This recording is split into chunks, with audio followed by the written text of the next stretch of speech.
of ChatGPT, everybody using it, especially in companies where employees tend to put sensitive information into ChatGPT, that has huge privacy concerns. We don't store any sensitive data for the users. Everything is happening within their machine, within their browser, essentially. Never hits the internet. I don't think companies have good safeguards in place to ensure that no sensitive information of the company or of the customer is going to ChatGPT. So what privacy GPT essentially does is it redacts any sensitive information in the prompt. Hello viewers, today we are excited to host Nabanita Thay, the visionary founder and CEO of Privacy License. Nabanita is a leader in the privacy and AI space, known for creating innovative solutions like Privacy GPT, a tool designed to protect sensitive information in AI interactions. Her work spans across various domains, including ad tech, trust and safety, and healthcare, showcasing a dedication to building secure and ethical AI systems. With extensive experience in privacy engineering and a background in AI, Nabanita has been instrumental in advancing data protection practices. Join us as we explore her journey and the future of privacy and technology.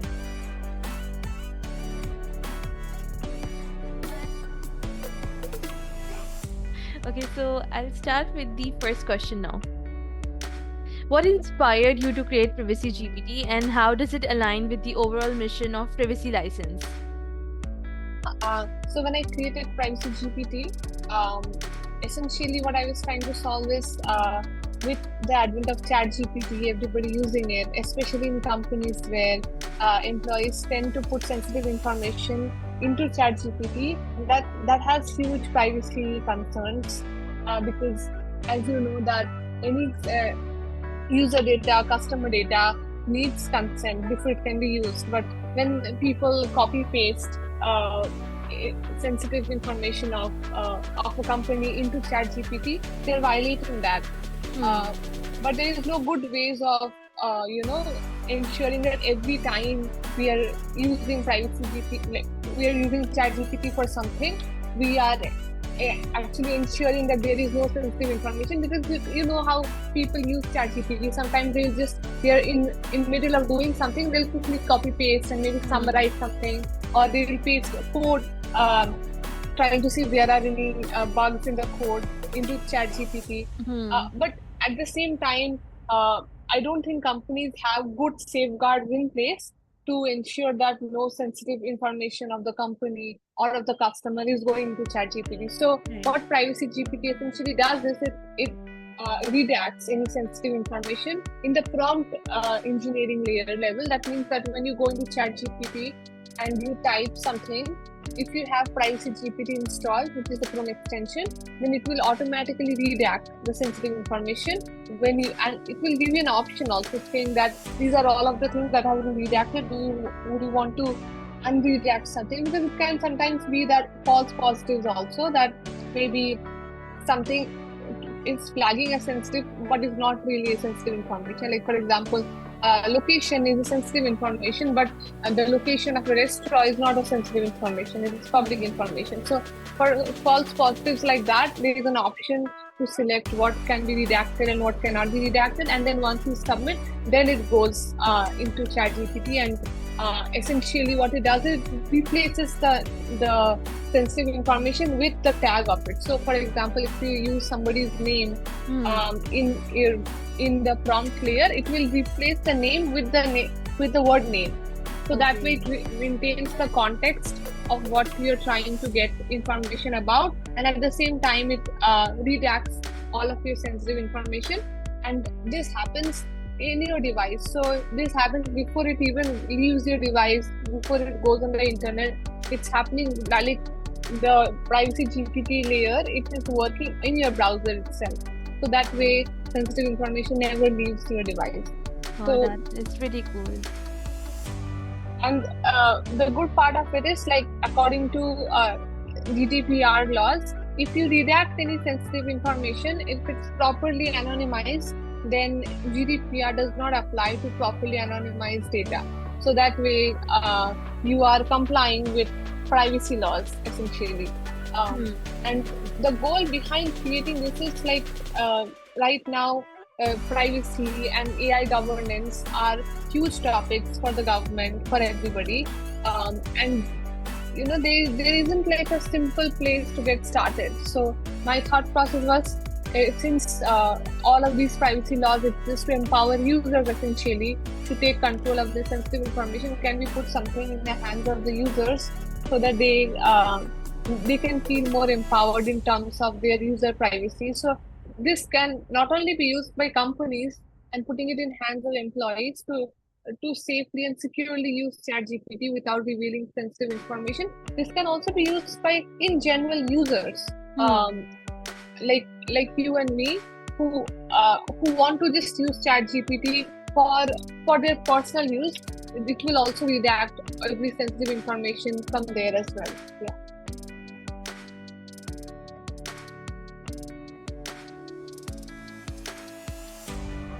Okay, so can you share some of the challenges you faced while developing Privacy GPT and how you overcame them?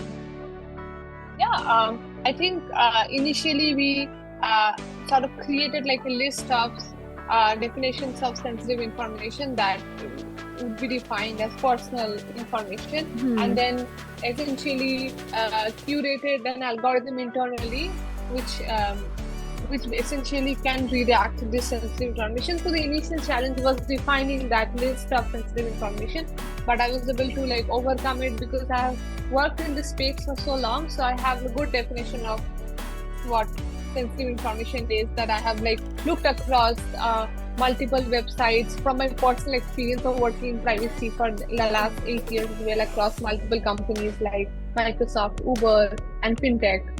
I like where I had internally also build and define sensitive information and created redaction algorithms internally as well. So I have good experience doing this. So using my experience, using what is there in the open source, and using just in general background knowledge, domain knowledge, I was able to generate the list of sensitive information and generate and build that algorithm which can essentially redact any sort of sensitive information that goes into ChatGPT. Yeah.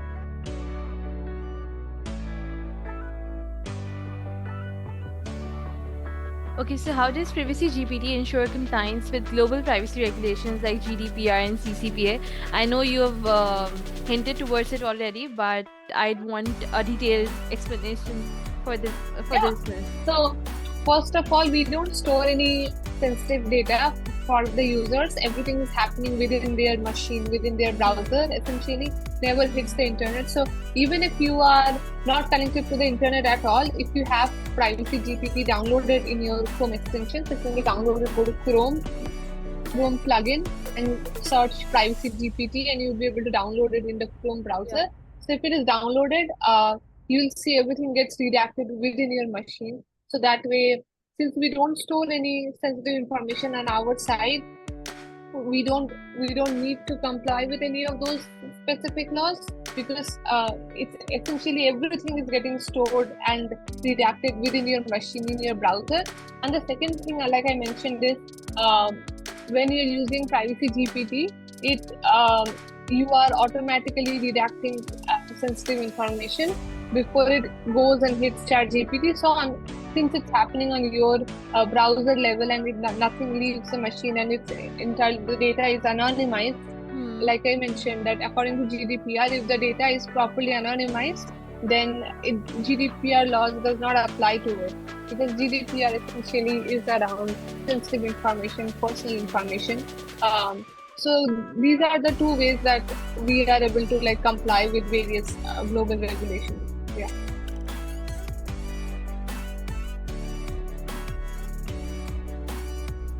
Could you elaborate on the technology behind Privacy GPT that enables it to redact sensitive information in real time? Because that is what it's all about. It's all been done in real time. Yeah, so I'm using AI and natural language processing techniques to identify, first of all, sensitive information within text, and then redacting it and replacing it with the context of it. So that way, when users use it, they still maintain the context in the text. It's just that the actual sensitive information is no longer in the text when they're using it. And I've like developed it internally using like your backend languages like Python, and then and the front end of the Privacy GPT is used using front-end language, HTML, CSS, JavaScript. So yeah, it's like the entirely the app entirely works within your browser, and it scrapes OpenAI's like when you're writing something, it's able to detect the text within OpenAI's ChatGPT when you're just typing it, and there's a button there. When you click on it, like you click on the send, instead of sending it, it first sends to the privacy GPT which is on your machine, and that's where it essentially shows the prompt up. Like if you have downloaded it, you'll see a prompt up which says that these are the information that has been detected. Do you want to submit it, or do you want to like undo some redaction? So you have the place to customize what gets redacted, what doesn't get redacted, and then basically once you click submit, that's the only time it actually, the data that you have written, it actually leaves your machine. It goes to ChatGPT, and then it gives you an answer back. So you can see this entire mechanism. The technology is working within your browser. Yeah.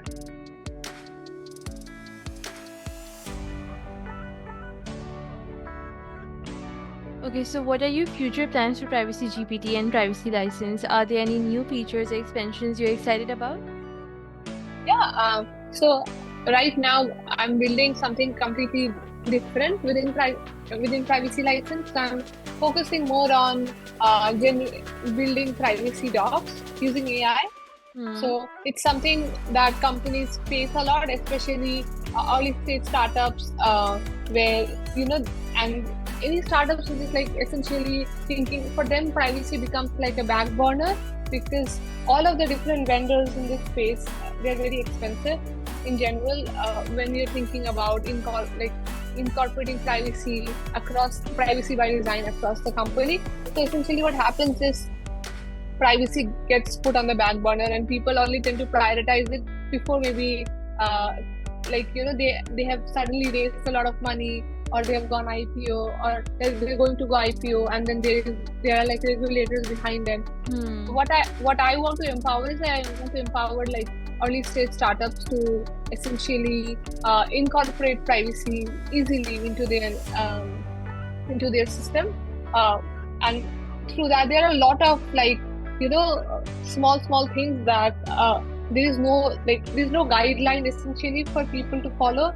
So sort of building that entire suite of privacy docs and apps that they can essentially take and onboard, and then that will help them grow as they grow their company.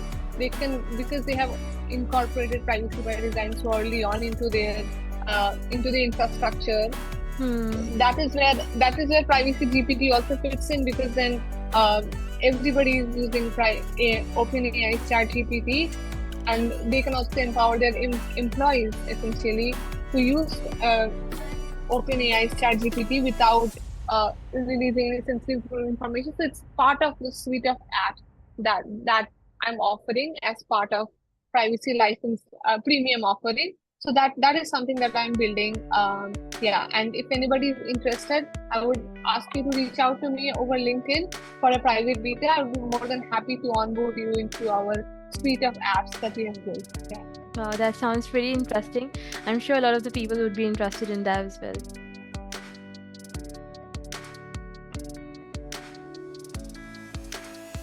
So how do you see the role of AI involving in the field of data privacy over the next few years?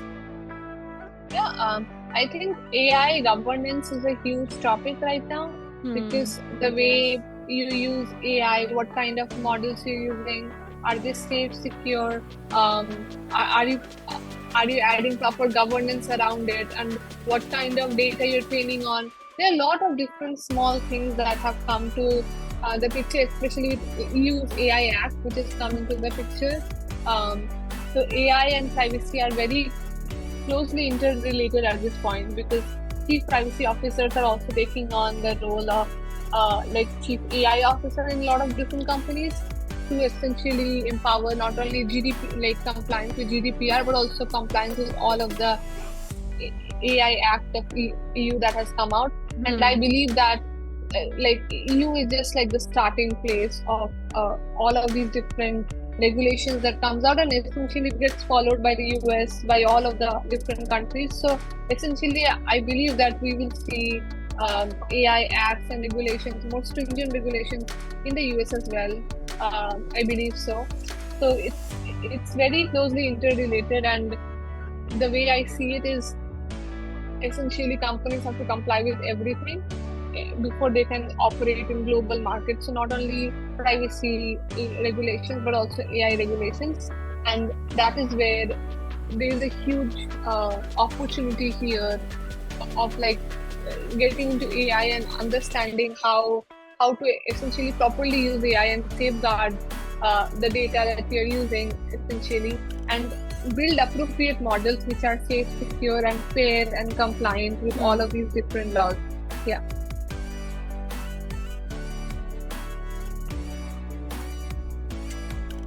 So my next question to you is, in your opinion, what is the most pressing privacy issue that AI can help solve today?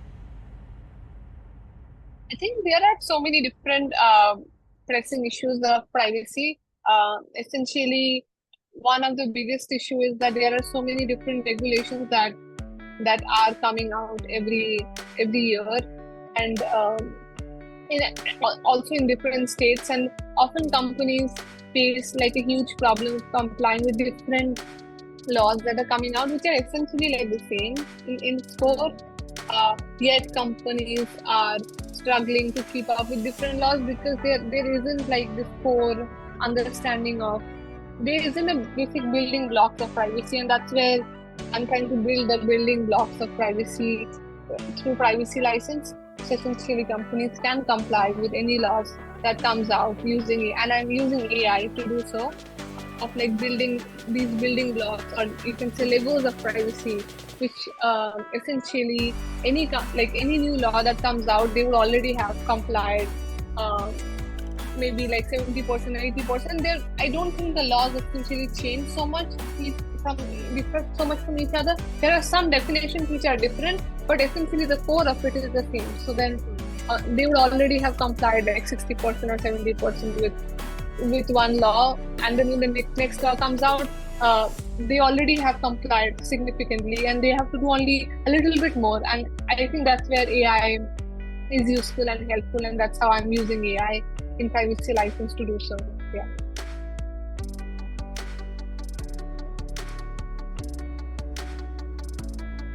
Okay, so this brings us to the last question.